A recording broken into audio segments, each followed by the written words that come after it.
Sam Ard was my friend. He was a giant of a man in both stature and spirit. Attempting to follow him to his home in rural South Carolina is one of my fondest memories in this sport. That night, I learned everything I ever needed to know about road course racing. And then there was his dog Putt-Putt. Sam loved Putt-Putt, and I was terrified of the creature. That made Sam want to help Putt-Putt and me resolve our differences that much more. It didn't work.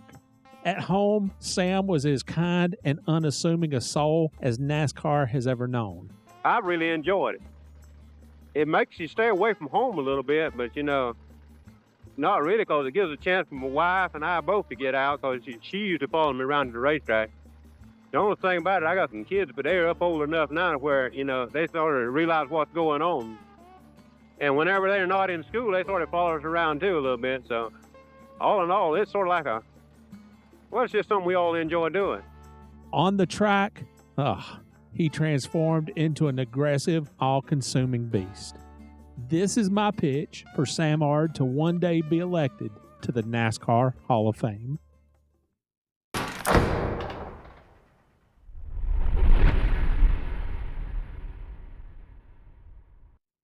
In 1982, 3 and 4, Sam Ard and NASCAR Hall of Famer Jack Ingram would define the division that would one day come to be known as the Busch Series. That first year, 1982, Jack took the series title over Sam by just 42 points. The next closest competitor was 622 points off the lead.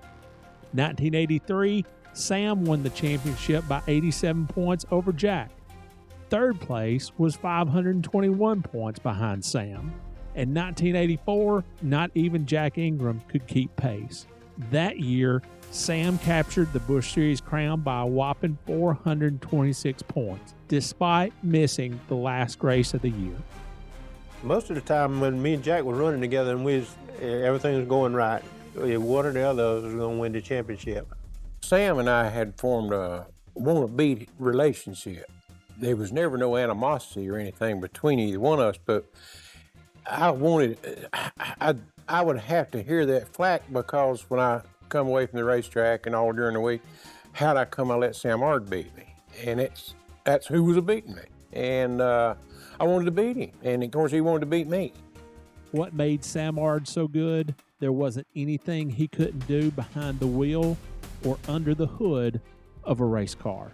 I felt like I was as good as I was because I prepared my own race cars and everything. I built my cars, I drug them to the racetracks, and I drove them. And if it didn't do right, then I knew what I'd done wrong. So I went back and fixed it. Them guys that's doing it now, they don't know what it's like to come up like we did. Because if they had to do stuff like what me and Jack and some of the other guys had to do, they wouldn't do it. They wouldn't be in racing very long. Jerry Kennan first raced against Sam Ard as a young mechanic. It was a tall order. Well, it was like David and Goliath, because they were so fast all the time, no matter. He was a giant man, and he was a giant in my eyes. I thought when we could beat him, we beat him, I think twice with Jay, and that was like the greatest thing. You thought we won friggin' Daytona, to me. But, and Jimmy Hensley was the same way when he drove for Hubert. It was just, we were so young, and we were a bunch of punks, probably in their eyes, but, and we would win, but every once in a while, and Jay was, there was more times than not we should have won than we didn't, but experience got us, Jerry was still not working on the gorgeous 00 car when Sam had a scrape one night with a short tracker looking to make a name for himself at the time. Dale Earnhardt.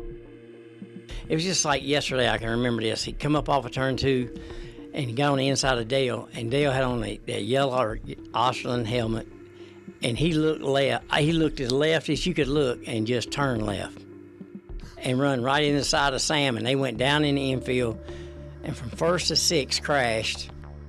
The fuse was lit. The situation was this close to turning into an all-out brawl. This guy that worked for Thomas was hitting was bumping Sam in the back going, hit him. He go, hit him, go ahead and hit him. And I'm like, how have we got this stuff loaded up? I'm like right beside it. And he goes, hit it. And Sam goes, I just want to know one thing. And Dale goes, what is it? He goes, why did you do that? Why did you wreck me like that? And Dale wiped his face off and he goes, I'm going to tell you why. He goes, if I couldn't win, you wouldn't either. And Sam went, all right, fair enough. Turned around and walked off. I couldn't believe it. I went, are you serious?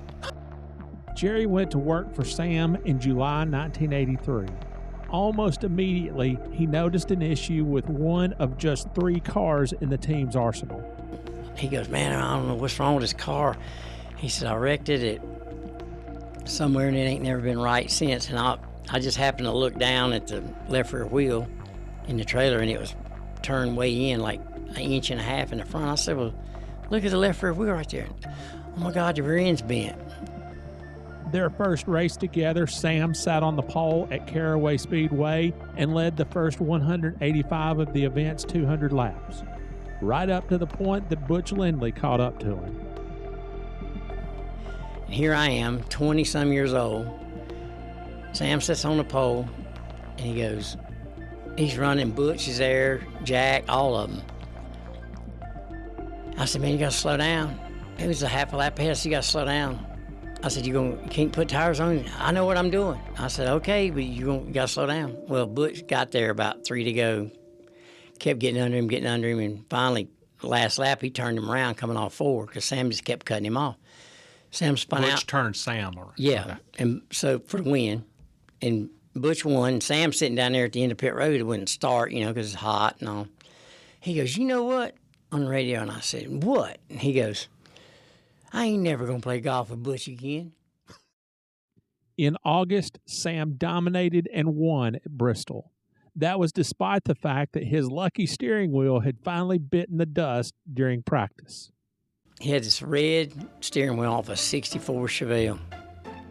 Not one you buy from like Banjos or a racing steering wheel. And like an old steering wheel, that phenolic plastic, it was cracking and coming off of there. And I said, look, this thing's going to break off. It's going to break one day. And no, it ain't. It's my lucky steering wheel. I had one steering wheel. I had 3 cars, 1 steering wheel. If you forgot it, I don't know what we'd done. So we go to Bristol, and I said, man, you need to pay attention to this thing. So he's practicing. Caution comes out. He's on the back stretch. I don't see him. I said, you all right? He goes, yep. I'll be there in a minute. Okay. He comes in. He gets out. He's got the ring of the steering wheel, and he's got the V part. That's it. Got the V in his hand, the ring in the other hand. I said, what are you doing? He says, don't say a damn word to me. And he went and threw it in the trash can. Want to fully understand how tough Sam Ard was? Here's another steering wheel story. He comes in, he got out, and he goes, you didn't put the pin in the steering wheel. It had a Schroeder with the pin. And I said, I don't drive, you do. I said, what? He goes, the steering wheel came off. I said, I thought it looked like it was off when it came. I said, how'd you turn it? And he held his hand out. One hand, he grabbed the steering column and turned it with his bare hand. His hand was all chewed up, where the thing is. But he got it turned and stopped. I said, holy cow. But, when you shook hands with him, it was like shaking hands, putting your hand in a 5-gallon bucket. Late in the season, Sam, Jerry, and the rest of the Thomas Brothers Country Ham team won 4 consecutive races to finally go atop the Budweiser Late Model Sportsman standings. The streak culminated with a victory at Charlotte Motor Speedway over Dale Earnhardt. Although Sam had trouble finding victory lane, he eventually made it to the promised land. A few weeks later, the 1983 championship was Sam's. The 1984 season started for Sam and Jerry at Daytona with an engine that was not illegal. But it wasn't illegal. Why couldn't anybody else figure it out? Some people didn't want to work as hard. So it wasn't illegal. No. Okay. All right. It wasn't illegal because they made us change engines. They didn't say it was illegal at Daytona. They said, but we didn't want to take this thing apart and find anything illegal, so we changed engines. Change engines? No problem. Sam qualified second for the opener and led a total of 57 laps, far more than any other driver that day. He was up front with just 4 laps to go when disaster struck. Sam wouldn't run a fuel filter except from the fuel pump to the carburetor, and it was like an inline AC, 2 hose clamps, and I'm like, we need to change that because it's from last year, yada, yada, yada. No, it's fine. I said, no, it ain't. We need to change it. How much is that? A couple bucks. That's what happened. Fuel filter stopped up. Really? Yeah. Oh, so I'll never forget him trying to blow through it after the race. His chick blew out like a chipmunk. We should have won that. Yeah, that was painful, especially after you figured out what happened. It would be another 11 years before a Busch Series regular won the Busch Series season opener at Daytona. Back in 1984, Sam managed to salvage a 4th-place finish, but won the next 2 races on the schedule, Richmond and Rockingham. Richmond moved him to the top of the Busch Series standings, where he would remain the rest of the season. You want an incredible stat? Here's one. Sam Ard would finish out of the top 5 in only 3 of his next 26 starts. There were some minor scrapes along the way, but not many. And we were at South Boston, and Jeff spun Sam out. I got a picture of it, and I was so hot I couldn't take it, and so we had like 4 or 5 part-time guys, and here we are with our C60 utility truck and open trailer, and we stop in Danville on the way home to Asheboro, eat real late at night after the race, and there's Rick and Jeff and Harry sitting in there, and Rick tells the stories. He goes, I was sitting in there and I seen that truck pull in, and I thought, oh God, they're gonna kill us. They're coming in there, they're gonna kill us. Because he's thinking, he knows how we race, and he said, I was sitting there thinking the worst is fixing to happen. We need to go. And Harry goes, no, let's just sit here a minute. So he come in, and I remember going in there and saying, hey, how y'all doing? I said, see, nice racing weekend, and sat down. He said he never forgot it. He thought, this is going to be big right here. But Sam wasn't there, he drove himself, but he remembered that, and I've never forgot it. Sam ran just one Winston Cup race in his career at Martinsville in late September 1984. There was talk that he would give Cup a shot the following year in 1985. Less than a month later, it all came crashing down at Rockingham. Boom, and hit the fence. Well, I seen, never said a word, but I saw Bobby's car, thought it was Sam's at the end of pit road, and I said, you all right? All right. He never said nothing.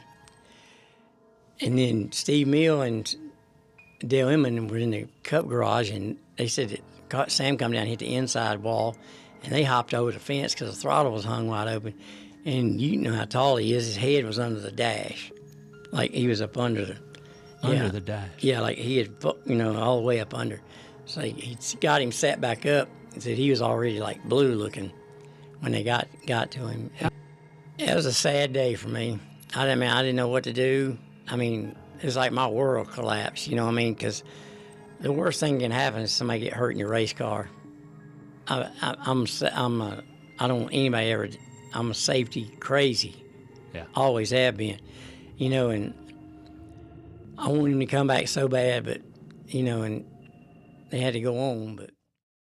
In his recuperation, Sam showed the same kind of determined grit as he had behind the wheel. I used to take a walker, and I'd walk down through the woods. There's a sawdust pile behind my house back in the woods. And I used to go back there, and I could walk on that sawdust pile without the walker, because if I fell, it didn't hurt me. And I walked up and down that sawdust pile until I learned how to walk again. In sickness and in health, from the top of the mountain to the darkest valleys, Sam's wife, Jo, stood by his side. Honey, I had to go to the Lord in prayer a whole lot. We prayed a lot to make everything work. If it wasn't for him, it wouldn't have worked. We wouldn't be where we are today. Sam survived, but after Rockingham, his career in the Busch Series as a driver was over. We're left with this question. Does Sam Ard deserve induction into the NASCAR Hall of Fame? Jack Ingram is in as a Busch Series legend. Sam's light burned every bit as bright. Do the right thing. Vote him in. My name is Rick Houston, and I hope you've enjoyed this production from the Scene Vault. Please hit the like button and be sure to subscribe. And let us know in the comments section below what you think about Sam's chances at membership in the NASCAR Hall of Fame.